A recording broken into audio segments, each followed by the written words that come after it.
സംസ്ഥാനത്ത് ഓണത്തോടനുബന്ധിച്ചുള്ള സാമൂഹ്യ സുരക്ഷാ പെൻഷനുകളുടെ രണ്ടാം ഘട്ട വിതരണം സംസ്ഥാന സർക്കാരിന്റെ ഭാഗത്തു നിന്നും പ്രഖ്യാപിച്ച സാഹചര്യത്തിലാണ് ഗുണഭോക്താക്കൾക്ക് വീണ്ടും സന്തോഷവാർത്ത എത്തിയിരിക്കുന്നത്. ഓഗസ്റ്റ് മാസം 19 മുതലായിരുന്നു ഓണത്തോടനുബന്ധിച്ചുള്ള പെൻഷൻ വിതരണ നടപടികൾ ആരംഭിച്ചത്. പെൻഷൻ തുക പൂർണ്ണമായും വിതരണം ചെയ്യാതിരുന്ന സാഹചര്യത്തിലാണ് കഴിഞ്ഞ ദിവസം 1105 കോടി രൂപ കൂടി സർക്കാർ അനുവദിച്ചത്. സാമൂഹ്യ സുരക്ഷാ പെൻഷൻ ഗുണഭോക്താക്കൾക്ക് പുറമെ ക്ഷേമനിധി ബോർഡുകൾ വഴി പെൻഷൻ തുക സ്വീകരിക്കുന്ന ഗുണഭോക്താക്കൾക്കും 32 കോടി രൂപ പെൻഷൻ വിതരണത്തിലേക്ക് അനുവദിച്ചിരിക്കുകയാണ്. തുക പൂർണ്ണമായും DBT സംവിധാനത്തിലേക്ക് കൈമാറിയിട്ടുള്ളതുകൊണ്ട് തന്നെ ബാങ്ക് അവധിയാണെങ്കിൽ പോലും ഗുണഭോക്താക്കളിലേക്ക് തുക എത്തിച്ചേരും.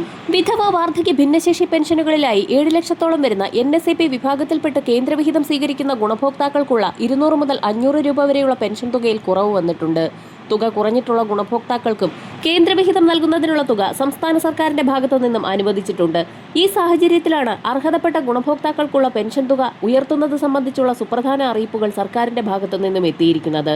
UDFന്റെ വാഗ്ദാനമായ ക്ഷേമ പെൻഷൻ 3000 രൂപയാക്കുക എന്നത് ഓഗസ്റ്റ് മാസം 31 നിലവിൽ നടന്നുകൊണ്ടിരിക്കുന്ന സാമൂഹ്യ സുരക്ഷാ പെൻഷനുകളുടെ വിതരണം പൂർത്തിയാക്കിയതിനു ശേഷം വർദ്ധിപ്പിച്ച പെൻഷൻ തുകയുടെ വിതരണ നടപടികളും അർഹതാ പരിശോധനയും ആരംഭിക്കുമെന്ന് സംസ്ഥാന സർക്കാർ അറിയിച്ചിരിക്കുകയാണ്. ക്ഷേമ പെൻഷൻ അർഹരായവരിലേക്ക് എത്തിക്കുന്നതിനു വേണ്ടി മാനദണ്ഡങ്ങളിൽ മാറ്റം വരുത്തി പുതിയ സംവിധാനം സർക്കാർ ഗൗരവകരമായി പരിശോധിക്കുന്നുണ്ടെന്നും മുഖ്യമന്ത്രി വ്യക്തമാക്കി. നിയമസഭയിൽ ചോദ്യോത്തരവേളയിൽ മറുപടി നൽകുകയായിരുന്നു മുഖ്യമന്ത്രി. പെൻഷൻ തുക 3000 രൂപയിലേക്ക് ഉയർത്തുമ്പോൾ ഏറ്റവും അർഹതപ്പെട്ട ഗുണഭോക്താക്കളിലേക്ക് മാത്രം പെൻഷൻ തുക എത്തുന്ന രീതിയിലാണ് നടപടിക്രമങ്ങൾ ആരംഭിക്കുന്നത്. AC വെച്ചതുകൊണ്ട് പെൻഷൻ നിഷേധിക്കുന്നതുമായി ബന്ധപ്പെട്ട് വ്യാപകമായി പരാതിയുണ്ട്. അത്തരത്തിൽ പെൻഷൻ മാനദണ്ഡങ്ങളിൽ പല പരാതികളും ഉയർന്നിട്ടുണ്ടെന്നും ഇത് പരിശോധിക്കപ്പെടുമെന്നും മുഖ്യമന്ത്രി വ്യക്തമാക്കി. അനർഹരായ ചില ആളുകളും പദ്ധതിയിൽ ഉൾപ്പെട്ടിട്ടുണ്ട്. പെൻഷൻ ഗുണഭോക്താവ് മരണപ്പെട്ട ശേഷം അത് മറച്ചുവെച്ചുകൊണ്ട് ബന്ധുക്കൾ തുക കൈപ്പറ്റുന്നതും ശ്രദ്ധയിൽപ്പെട്ടിട്ടുണ്ട്. ഇങ്ങനെയുള്ള ആളുകളിൽ നിന്നും പിഴപ്പലിശ ഉൾപ്പെടെ ഇതുവരെ ലഭിച്ചിട്ടുള്ള പെൻഷൻ പൂർണ്ണമായും തിരികെ പിടിക്കുമെന്നും സർക്കാർ വ്യക്തമാക്കി. അർഹരെ ഉൾക്കൊള്ളാനും അനർഹരെ ഒഴിവാക്കാനുമായി ഒരു സംവിധാനം സർക്കാർ ഗൗരവമായി ആലോചിക്കുന്നുണ്ടെന്നും മുഖ്യമന്ത്രി അറിയിച്ചു. അങ്ങനെയെങ്കിൽ നിലവിൽ നടന്നുകൊണ്ടിരിക്കുന്ന ഭൗതിക സാഹചര്യ പരിശോധനകൾ കൂടുതൽ കർശനമാക്കാനാണ് സാധ്യത.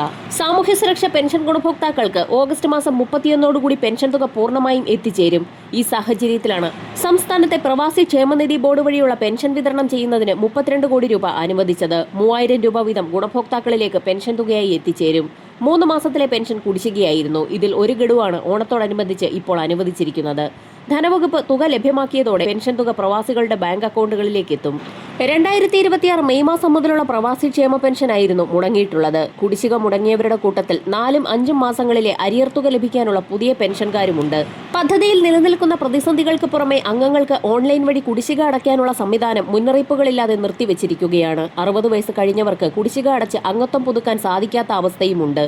ഇതുമൂലം ദീർഘകാലം വിഹിതമടച്ച പലരും പെൻഷൻ ആനുകൂല്യങ്ങൾക്ക് പുറത്താകുന്ന സാഹചര്യവും നിലനിൽക്കുന്നുണ്ട്. സാമൂഹ്യ സുരക്ഷാ ക്ഷേമനിധി പ്രവാസി പെൻഷനുകൾ ലഭ്യമായിട്ടില്ലാത്ത ഗുണഭോക്താക്കൾക്കുള്ള കൂടുതൽ അറിയിപ്പുകൾ ഉടൻ പുറത്തുവരും. വരും മണിക്കൂറുകളിലെ സർക്കാർ അറിയിപ്പുകൾക്കായി ചാനൽ സബ്സ്ക്രൈബ് ചെയ്യാൻ മറക്കാതിരിക്കുക.